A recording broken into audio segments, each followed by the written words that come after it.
I'm back once again. This is Bisayang Juan and I'm here to share another short video on how to jumper a convenience outlet.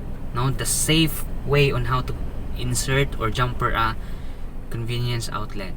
So, mostly kasagaran ang mga nag-jumper og convenience outlet dili insakto kay nganuman ang wire nga ilang gigamit from the main tap padulong sa buho sa ilang convenience outlet receptacle, gigamit sila og number 12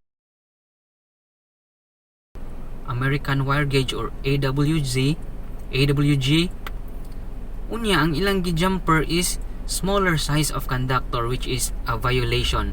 So kung unsa imong wire nga gigamit sa imong main, meaning gikan sa imong main tap, ang imuha pong gamiton pag jumper the same pod ang size, no? Or pwede nga mas bigger, no?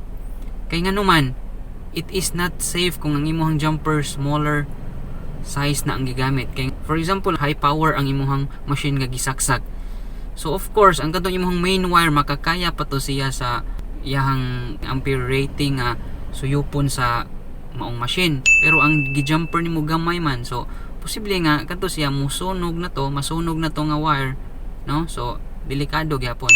So that ends my simple tips. So if you will follow, safety ang tanan. Okay, so this is me, Bisayang Juan. See you again for another short video. Bye bye.